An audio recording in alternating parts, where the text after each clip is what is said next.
Cierra los ojos por un momento y deja que el ruido de la ciudad moderna se desvanezca. Imagina que el aire ya no huele a asfalto, sino a una mezcla de salitre, madera de cedro quemada y el sudor de miles de remeros exhaustos. Estamos en la primavera del año 404 a.C.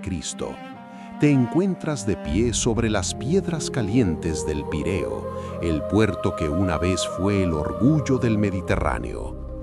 Pero hoy el silencio es aterrador. No hay cantos de victoria, no hay mercaderes gritando precios, solo se escucha el sonido monótono y agudo de las flautas espartanas, los auloi, marcando un ritmo fúnebre, mientras los muros largos, aquellas murallas que creíste eternas, son demolidos piedra por tus propios conciudadanos, obligados por el hambre y la derrota. ¿Cómo hemos llegado aquí? Hace apenas una generación, Atenas era el sol del mundo, la escuela de la Hélade, la ciudad que humilló al imperio persa.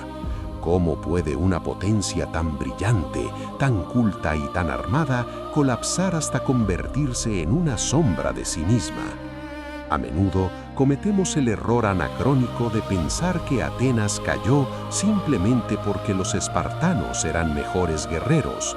Creemos que fue una derrota puramente militar, un error de cálculo en un tablero de ajedrez. Pero la historia, si la escuchamos con atención, nos revela una verdad mucho más incómoda. Atenas no fue conquistada desde afuera, Atenas se consumió desde dentro.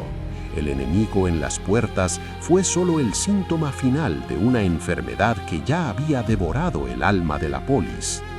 Hoy, a través de las crónicas de Tucídides y las advertencias de Jenofonte, vamos a desenterrar una revelación que cambiará la forma en que ves tu propia realidad.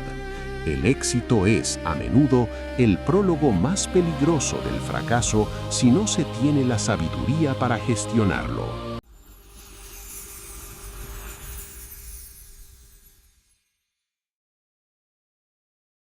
Para un griego de la antigüedad, nada ocurría por azar.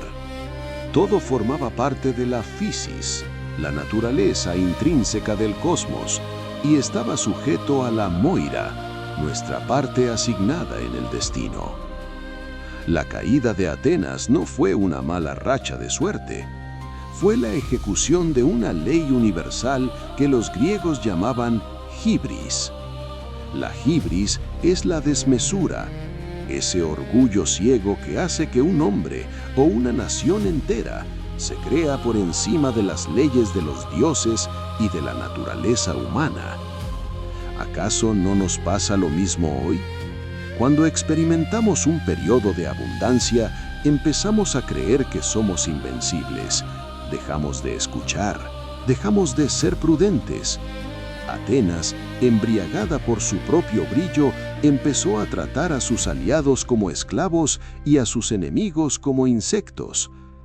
La physis de la caída nos enseña que el universo siempre busca el equilibrio. Si te expandes más allá de tu propia virtud, si tu ambición devora tu ética, la némesis, la justicia retributiva, aparecerá inevitablemente para restaurar el orden. Para los griegos, la caída de su ciudad no fue solo una tragedia política, fue una tragedia moral. Fue el recordatorio de que las murallas de piedra no sirven de nada si las murallas del carácter se han desmoronado primero. Para entender el colapso, debemos mirar hacia atrás, al momento en que Atenas era la dueña absoluta del Egeo. Tras las guerras médicas, la ciudad formó la Liga de Delos, una alianza para protegerse de los persas. Pero pronto el tesoro de la alianza se trasladó de la isla sagrada de Delos a la Acrópolis de Atenas. El dinero de los aliados se usó para construir el Partenón, no para la defensa común. La democracia ateniense era hermosa para sus ciudadanos, pero se financiaba con el imperialismo más feroz sobre sus vecinos. Aquí comenzó la grieta. Bajo el liderazgo de Pericles, Atenas alcanzó su cenit.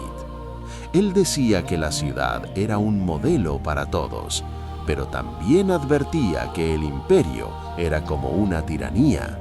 Quizá fue injusto tomarlo, pero era peligroso soltarlo. ¿Puedes sentir la tensión de ese momento? Una ciudad predicando libertad mientras cobraba tributos por la fuerza. Nosotros hacemos lo mismo a menudo. Exigimos estándares a los demás que nosotros mismos nos saltamos cuando nos conviene. La chispa que incendió todo fue la guerra del Peloponeso. Esparta, temerosa del crecimiento desmedido de Atenas, decidió que la única forma de sobrevivir era golpear primero. Así comenzó un conflicto de 27 años que desangraría a toda Grecia. En los primeros años de la guerra, Pericles tenía una estrategia clara: refugiarse tras las murallas y usar la flota para desgastar a Esparta. Era una táctica de paciencia y disciplina. Pero entonces, algo que nadie pudo prever entró en la ciudad: la peste. No era una derrota militar, era una fuerza de la naturaleza. Miles murieron hacinados tras los muros, incluyendo al propio Pericles. Aquí es donde vemos la fragilidad de la estructura humana. Cuando el líder sabio desaparece, la polis queda a merced de los demagogos. ¿Qué haces tú cuando pierdes tu brújula interna? ¿A qué voces escuchas cuando el miedo se apodera de tu asamblea mental? Atenas perdió su sofrosine, su moderación. Sin Pericles, el pueblo se volvió voluble, colérico y manipulable. La democracia, que debía ser el gobierno de la razón, se convirtió en el gobierno de la emoción cruda. Tras la muerte de Pericles, surgieron hombres como Cleón. Eran líderes que no decían lo que el pueblo necesitaba oír, sino lo que el pueblo quería oír. Prometían victorias rápidas y venganzas sangrientas. Cleón representaba la degradación del discurso público. El debate ya no buscaba la verdad, aletheia, sino la victoria retórica. ¿No es este el eco de nuestras redes sociales modernas, donde el grito más fuerte silencia el argumento más sólido? Los griegos llamaban a esto la enfermedad de la stasis, guerra civil o discordia interna. Atenas estaba dividida. Los ricos desconfiaban de los pobres y los radicales de los moderados. Una casa dividida no puede sostener un imperio. El mecanismo de la caída fue la pérdida de la confianza mutua. Cuando dejas de ver a tu vecino como un conciudadano y empiezas a verlo como un enemigo, las puertas de la ciudad ya están abiertas para el invasor. Si hubo un hombre que encarnó la caída de Atenas, fue Alcibíades. Era el hombre más bello, rico y talentoso de su generación. Era el discípulo amado de Sócrates, pero también el mayor narcisista de la historia. Alcibíades convenció a los atenienses de emprender la desastrosa expedición a Sicilia. Prometió riquezas infinitas y gloria eterna. Fue la máxima expresión de la hibris. Atenas envió lo mejor de su juventud y su tesoro a una isla lejana por pura ambición. Fue un error de cálculo nacido del ego. Alcibíades, al ser acusado de sacrilegio en casa, no dudó en traicionar a su ciudad y huir con los espartanos. ¿Cuántas veces has visto a alguien con un talento inmenso destruirlo todo por falta de integridad? Alcibíades es el espejo de nuestra propia vanidad. Tenía todo para ser el salvador, pero eligió ser el catalizador del desastre. La expedición a Sicilia fue el Titanic de la antigüedad. En las canteras de Siracusa, miles de soldados atenienses murieron de hambre, sed y enfermedades, encerrados en fosas profundas. Tucídides describe este momento con una frialdad que hiela la sangre. La mayor armada que el mundo había visto se convirtió en un cementerio de barcos y hombres. Atenas perdió su flota, su dinero y, lo más importante, su reputación de invencibilidad. Cuando las noticias llegaron a Atenas, el pueblo no podía creerlo. Habían apostado todo a una sola carta y habían perdido. Pero en lugar de aprender la lección, buscaron culpables en lugar de soluciones. Es una constante humana. Cuando fracasamos, lo primero que hacemos es señalar con el dedo. Los griegos nos enseñan que la responsabilidad es la base de la arete, excelencia. Sin reconocer el error, no hay posibilidad de rectificación. Incluso en sus últimos años, Atenas tuvo una oportunidad de recuperarse. Ganaron una gran batalla naval en las Arginusas, pero una tormenta impidió recoger a los náufragos. En casa, la asamblea, cegada por el dolor y manipulada por los demagogos, decidió condenar a muerte a los generales que habían ganado la batalla. Fue un suicidio institucional. Mataron a sus propios salvadores por un arrebato emocional. Sócrates, que ese día formaba parte del consejo, fue el único que se opuso, diciendo que no haría nada que fuera en contra de la ley. Se mantuvo firme como un hoplita en su puesto, aunque la multitud rugiera por sangre. ¿Te mantienes tú firme en tus principios cuando la presión social te empuja a ser injusto?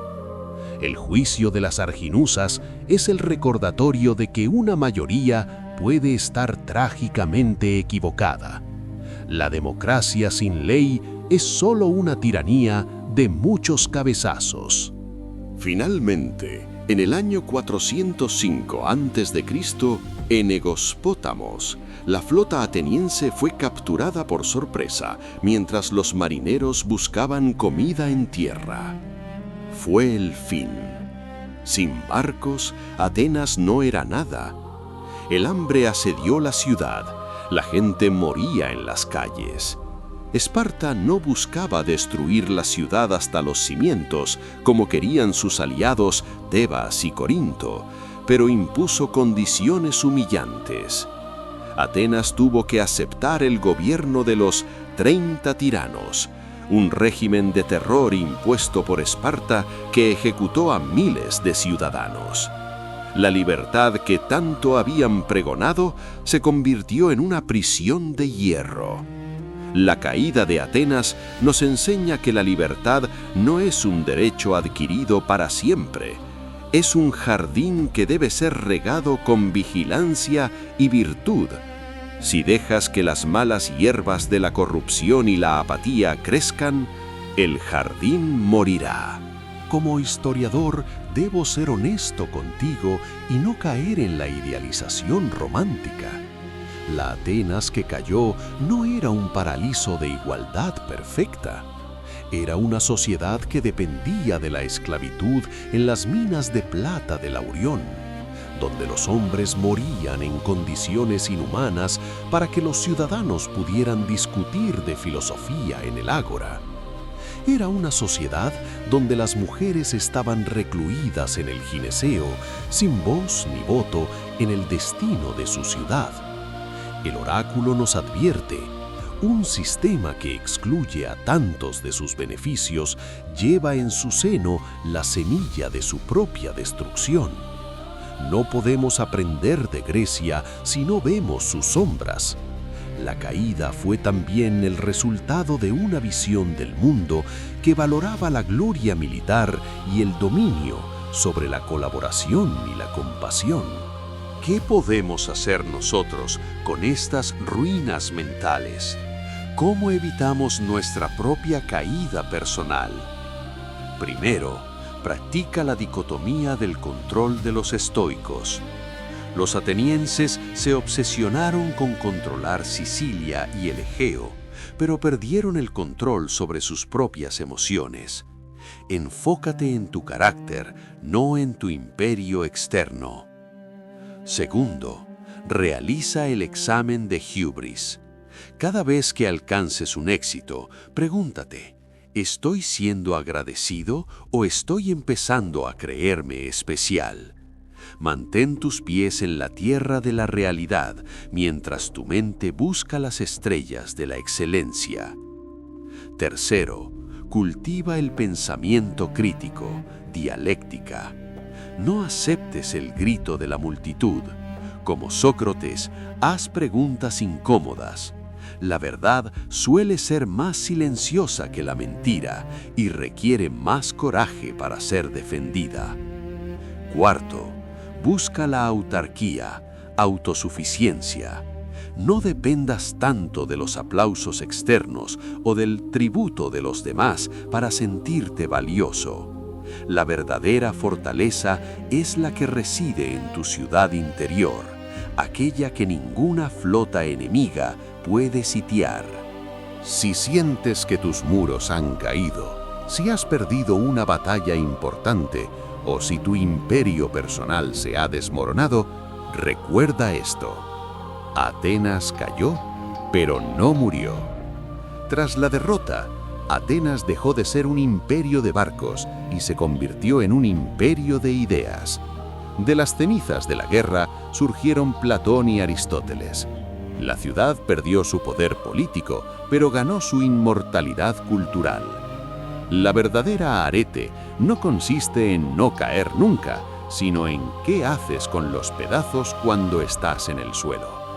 Los héroes trágicos como Edipo o Antígona nos enseñan que hay una nobleza inmensa en enfrentar el destino con la cabeza alta, incluso cuando todo está perdido. Tú tienes esa misma chispa divina. Tu colapso puede ser el abono para una versión de ti más profunda, más sabia y más humana. No te definas por lo que perdiste, sino por la sabiduría que rescataste de las llamas. Hemos recorrido los muros derribados de la ciudad más brillante del mundo antiguo. Hemos visto cómo la ibris y la pérdida de la virtud interna pueden derribar incluso al imperio más poderoso. La historia no es una línea recta, es un ciclo. Y tú, como arquitecto de tu propio destino, tienes la responsabilidad de aprender de estos ecos. No permitas que tu éxito sea tu perdición. No permitas que tu miedo dicte tus leyes. La llama de Atenas no se apagó en el 404 a.C., se transformó en una luz que aún hoy ilumina nuestro pensamiento. Pero esa luz requiere guardianes. ¿Serás tú uno de ellos? Si quieres seguir explorando las curiosidades de este mundo fascinante, te invito a descubrir el oro blanco del ágora, la sal, donde verás cómo algo tan cotidiano movía los hilos de la economía griega. O si prefieres enfrentarte a lo que se oculta en los rincones más profundos del mito, acompáñame a conocer a Nyx, la diosa de la noche en la antigua Grecia, la fuerza que existía antes de que el primer muro fuera levantado. El pasado no ha muerto, discípulo, vive en cada decisión que tomas. Mantén la llama encendida. Nos vemos en el ágora.